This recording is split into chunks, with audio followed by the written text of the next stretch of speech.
ഓം പാർത്ഥായ പ്രതിബോധിതം ഭഗവതാ നാരായണേന സ്വയം വ്യാസേന ഗ്രഥിതം പുരാണമുനിനാ മധ്യേ മഹാഭാരതം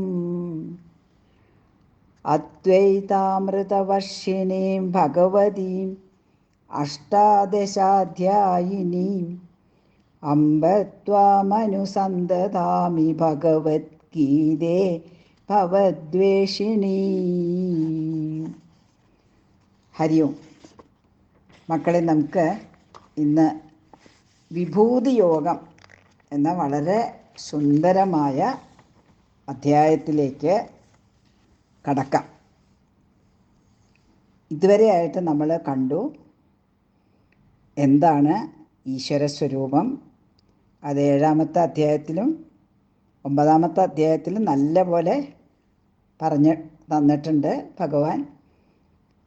ഈശ്വരാർപ്പണമായി നമ്മൾ കർമ്മങ്ങൾ ചെയ്യണം.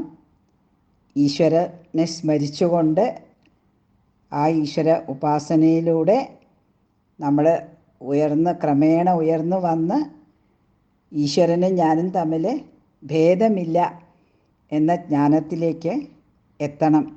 ഇതൊക്കെയാണ് നമ്മൾ മനസ്സിലാക്കിയത്. ഈ ഈശ്വരനെ നമുക്ക് കണ്ണുകൊണ്ട് കാണാനോ മനസ്സുകൊണ്ട് ആകൃതി കൊടുക്കാനോ ഒന്നും സാധിക്കില്ല. എങ്കിലും പല രൂപത്തിൽ നമ്മൾ ആരാധിക്കുന്നുണ്ട്. ഇങ്ങനെ പല രൂപത്തിൽ ഈശ്വരനെ ആരാധിക്കുന്നതിന് പറയുന്ന പേരാണ് സഗുണാരാധന. എന്നാൽ ഒരു രൂപവും ഇല്ലാതെ ആരാധിക്കുന്നതിനാണ് നിർഗുണ ആരാധന എന്ന് പറയുന്നത്. ഭഗവാൻ ഈ കാര്യങ്ങളൊക്കെ അർജുനനെ മനസ്സിലാക്കി കൊടുത്ത് അത് അർജുൻ വളരെ ശ്രദ്ധയോടും ഭക്തിയോടും കേട്ടു. അത് കണ്ടിട്ടും ഭഗവാൻ കൃഷ്ണു വളരെ സന്തോഷമായി. അപ്പോൾ വീണ്ടും കുറേ കാര്യങ്ങൾ പറഞ്ഞു കൊടുക്കുകയാണ് ഈ അധ്യായത്തിലൂടെ. അവിടെ കൃഷ്ണൻ പറയുകയാണ്, എൻ്റെ സ്വരൂപത്തെ ആർക്കും ശരിയായിട്ട് മനസ്സിലാക്കാൻ പറ്റില്ല മുഴുവനായിട്ട്. ഞാനാണ് ഈ ലോകത്തിൻ്റെ ആശ്രയം. അതായത് ഈ ലോകത്തിൻ്റെ എല്ലാത്തിൻ്റെ അടിസ്ഥാനം ഞാനാണ്. എന്നാൽ എനിക്ക് ജനനവും ഇല്ല മരണവും ഒന്നുമില്ല. ഇത്രയും എങ്കിലും എന്നെക്കുറിച്ച് അറിഞ്ഞ് എന്നെ ആർക്കെങ്കിലും ഉപാസിക്കാൻ കഴിഞ്ഞാൽ അയാൾക്ക് പിന്നെ ആ ഉപാസിക്കുന്ന ആൾക്ക് യാതൊരു ദുഃഖം ഉണ്ടാവില്ല. മാത്രമല്ല വളരെ സന്തോഷത്തോടെ ജീവിക്കാൻ സാധിക്കും. ഞാൻ തന്നെയാണ് ഈ ലോകത്തിലുള്ള എല്ലാമായി കാണപ്പെടുന്നത് എന്ന് മനസ്സിലാക്കിയാൽ മതി.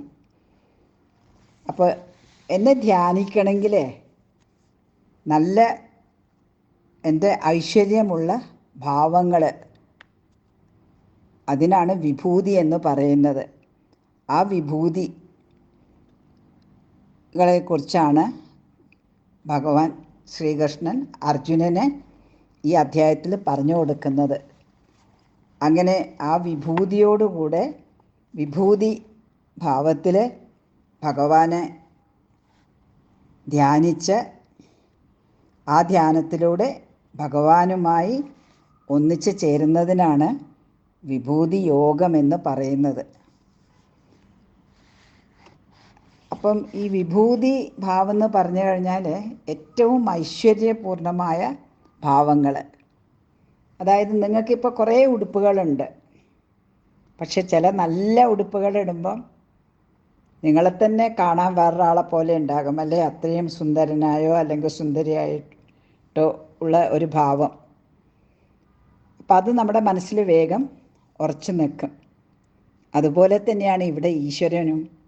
ഈശ്വരൻ്റെ ഐശ്വര്യപൂർണമായ ആ ഭാവത്തോടുകൂടെ നമ്മൾ കാണുമ്പം ആ എല്ലാ ഐശ്വര്യവും ഉള്ളതാണ്, അത് ശരിയാണ്. എങ്കിലും അതിൽ പ്രത്യേകമായിട്ടുള്ള നമ്മുടെ മനസ്സിൽ പെട്ടെന്ന് ഉള്ളിലേക്ക് പോകുന്ന ഐശ്വര്യ ആ രൂപങ്ങളെയാണ് വിഭൂതി എന്ന് പറയുന്നത്. അപ്പം ഒരുപാട് വിഭൂതികളുണ്ട്. അതിൽ ഏറ്റവും കുറച്ചാണ് അർജുനന് ഈ അധ്യായത്തിലൂടെ ഭഗവാൻ പറഞ്ഞു കൊടുക്കുന്നത്. അപ്പം പറഞ്ഞു കൊടുക്കുന്നതിന് മുമ്പ് അർജുനൻ കൃഷ്ണനോട് പറയുന്നുണ്ട്, ഹേ കൃഷ്ണ. അപ്പം അർജുനൻ അതുവരെ കൃഷ്ണനെ പരമാത്മാവായിട്ടൊന്നും മനസ്സിലാക്കിയിരുന്നില്ല. അതിനു മുമ്പ് ഒരു സുഹൃത്ത്, ഇവിടെയാണെങ്കിൽ എൻ്റെ തേര് തളിക്കുന്ന ഒരു സാരഥി, ഒരു സുഹൃത്ത് അല്ലെങ്കിൽ ഒരു ബന്ധു, അങ്ങനെയൊക്കെയാണ്. അതിൽ കൂടുതലൊന്നും അർജുനനെ കൃഷ്ണനെക്കുറിച്ച് മനസ്സിലാക്കിയിട്ടില്ല. പക്ഷേ ഇപ്പം അർജുനന് അത് മനസ്സിലായി. അതുകൊണ്ട് പറയുകയാണ്, നീ പറയുന്നതൊക്കെ സത്യമാണെന്ന് എനിക്ക് മനസ്സിലായി. ജനനമില്ലാത്തവനാണ് നീ എന്ന് എനിക്കറിയാം. ഋഷിമാർക്കും വ്യാസമഹർഷിക്കും നാരദനുമെല്ലാം അറിയാം അങ്ങാണ് എല്ലാറ്റിനെയും സൃഷ്ടിക്കുന്നതെന്ന്. ദേവന്മാരെ പോലും അങ്ങാണ് പ്രകാശിപ്പിക്കുന്നത്. അതുകൊണ്ട് തന്നെ ഈ ലോകം മുഴുവൻ വ്യാപിക്കുന്ന അങ്ങയുടെ വിഭൂതികളെ മുഴുവൻ എനിക്ക് പറഞ്ഞു തരൂ. ഞാൻ ഏതൊക്കെ ഭാവത്തിലാണ് അങ്ങയെ ധ്യാനിക്കേണ്ടത്? അങ്ങയുടെ വാക്കുകൾ എത്ര കേട്ടിട്ടും എനിക്ക് മതിയാവുന്നില്ല. ഒന്ന് വിശദീകരിച്ച് പറയൂ. അമൃത് പോലെയുള്ള വാക്കുകളാണ് അങ്ങയുടേത്. അപ്പം അതിൻ്റെ മറുപടിയാണ് കൃഷ്ണൻ പറയുന്നത്, നോക്ക് അർജുന, എൻ്റെ ഈ വിഭൂതികൾക്കൊന്നും ഒരവസാനം ഇല്ല. അത് പറഞ്ഞാൽ തീരുന്നതുമല്ല. എന്നാലും നിനക്ക് ഇത്രയും ശ്രദ്ധയും ഭക്തിയും ഉള്ളതുകൊണ്ട് പ്രധാനമായ വിഭൂതികളെക്കുറിച്ച് നീ കേട്ടോളൂ. അപ്പോൾ അർജുനൻ മാത്രമല്ല കേൾക്കേണ്ടത്, നമുക്കൊക്കെ കേൾക്കണ്ടേ? അപ്പം അർജുനൻ കേൾക്കുന്നുണ്ട്. അങ്ങനെ നമുക്കൊക്കെ കേൾക്കാൻ ഇത് സാധിച്ചു. അതാണ് നമ്മുടെ ഒരു പുണ്യമാണത്.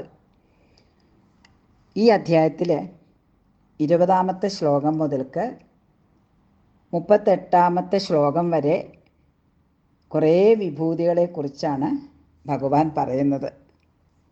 അതിൽ അധികവും നിങ്ങൾക്ക് മനസ്സിലാക്കാൻ പറ്റില്ല. അത് വെറുതെ പറഞ്ഞതുകൊണ്ട് കാര്യവുമില്ല. എങ്കിലും നിങ്ങൾക്ക് കുറച്ച് മനസ്സിലാക്കാൻ പറ്റുന്ന ചില വിഭൂതികളെക്കുറിച്ച് ഇവിടെ നമുക്ക് പറയാം. എന്തൊക്കെയാണത്? അതിലൊന്നാണ് ഭഗവാൻ പറയുന്നത്, വെളിച്ചം പരത്തുന്ന ഒരുപാട് വസ്തുക്കളുണ്ട്. അതിൽ ഞാൻ സൂര്യനാണ്. അതായത് ആ സൂര്യൻ്റെ വെളിച്ചം പരത്തുന്ന രശ്മികൾ ഭഗവാനാണ്. പിന്നെ പറയാണ്, ദേവന്മാരുടെയൊക്കെ ദേവൻ, അതാണ് ദേവേന്ദ്രൻ. ആ ദേവേന്ദ്രൻ ഞാനാണ്. പിന്നെ നക്ഷത്രങ്ങളിൽ ഞാൻ ചന്ദ്രനാണ്. പിന്നീട് പറയുന്നുണ്ട് സേനാനായകന്മാർ, അതിൽ ഞാൻ സുബ്രഹ്മണ്യനാണ്. സുബ്രഹ്മണ്യൻ ആരാണ്?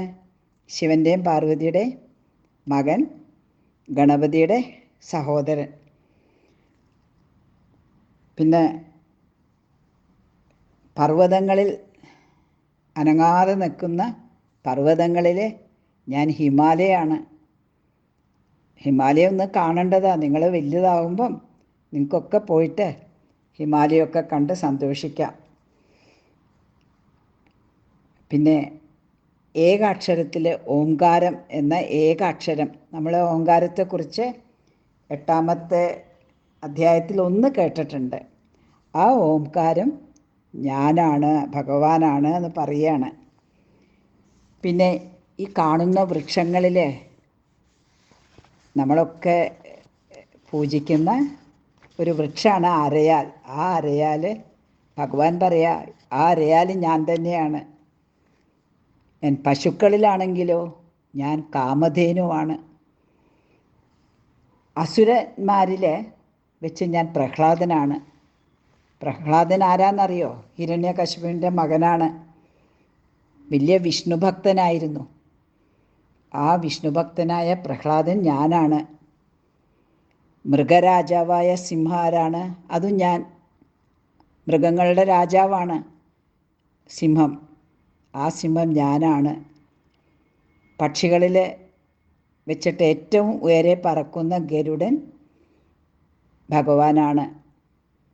അതുമാതിരി എല്ലാ പാപങ്ങളെയും നശിപ്പിക്കുന്ന ഗംഗാനദി, നദികളിൽ വെച്ചിട്ട് ഏറ്റവും പുണ്യമായ നദിയാണ് ഗംഗാനദി. ആ ഗംഗാനദി ഞാനാണ്. അക്ഷരങ്ങളിൽ ആ എന്ന അക്ഷരം ഞാനാണ്. യാദവന്മാരിൽ വെച്ചിട്ട് ഞാൻ ശ്രീകൃഷ്ണനാണ്. ആരാ ഈ യാദവന്മാരെന്നറിയോ? ശ്രീകൃഷ്ണൻ്റെ കുലത്തിന് പറയണതാണ് യാദവൻ കുലം എന്ന്. ഫാമിലി, കുലം എന്ന് പറഞ്ഞാൽ ഫാമിലി. പാണ്ഡവന്മാരിൽ അർജുനൻ, അത് ഞാനാണ്. അർജുനൻ മുന്നിലിരിക്കുന്നുണ്ട്. അർജുനോടാണ് പറയണത് കേട്ടോ. പിന്നെ ഈ ജ്ഞാനികൾ എന്നൊക്കെ പറയണില്ലേ, അവരിലുള്ള ജ്ഞാനം, അറിവ്, അത് ഞാനാണ്. ചുരുക്കത്തിൽ എല്ലാം ഞാനാണ് എന്നാണ് ഇവിടെ പറയുന്നത്. അത് കഴിഞ്ഞിട്ട് വളരെ രസകരമായിട്ടൊരു കാര്യം പറയുന്നുണ്ട് അർജുനനോട്. ഇതൊക്കെ എൻ്റെ ശക്തിയുടെ ഒരു ചെറിയ അംശം മാത്രമേ ഉള്ളൂ. എൻ്റെ വിഭൂതി ഇതൊക്കെ ഒരു ചെറിയ അംശമാണ്. അതുകൊണ്ടാണ് ഈ വിഭൂതികളൊക്കെ ഉണ്ടാക്കിയിരിക്കുന്നത്. അപ്പോൾ ഒന്ന് ആലോചിച്ച് നോക്കൂ, എന്തായിരിക്കും മുഴുവനും അങ്ങ് വിഭൂതിയായി തീർന്നാൽ? നമുക്ക് ആലോചിക്കാൻ പറ്റുമോ? പറ്റില്ല. അപ്പം അർജുനൊരു വാർണിംഗ് കൊടുക്കുന്നുണ്ട്. നീ വിഭൂതിയെക്കുറിച്ചൊക്കെ കേട്ടു, പക്ഷേ വെറും അത് കേട്ടതുകൊണ്ട് മാത്രം മതിയായില്ല. അതല്ല നിൻ്റെ ലക്ഷ്യം, അതല്ല നിൻ്റെ കർത്തവ്യം. വിഭൂതി മാത്രം മനസ്സിലാക്കിയാൽ മതിയാവില്ല. നേരെ മറിച്ച് ഞാൻ എല്ലായിടത്തും അകത്തും പുറത്തുമൊക്കെ നിറഞ്ഞു നിൽക്കുന്ന ചൈതന്യമാണ്. ഈശ്വരനല്ലാതെ വേറെ ഒന്നും ഇല്ല എന്ന് മനസ്സിലാക്കണം. അതാണ് നിൻ്റെ കർത്തവ്യം. അതായത് എല്ലാം ഈശ്വരമയമാണ്. അപ്പം നമ്മളും എല്ലാ നിമിഷത്തിലും നമ്മൾ ആലോചിക്കണം, നാം കാണുന്നതിലൊക്കെ ഈശ്വരൻ ഉണ്ട്. എല്ലായിടത്തും എപ്പോഴും എന്തിലും ആ ഈശ്വര സാന്നിധ്യം ഉണ്ട്, എൻ്റെ കൂടെയുണ്ട്.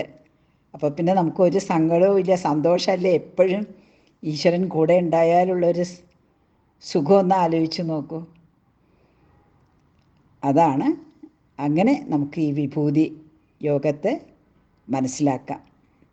അടുത്ത അധ്യായം നമുക്ക് അടുത്ത ക്ലാസ്സിൽ കാണാം. ഹരി ഓം.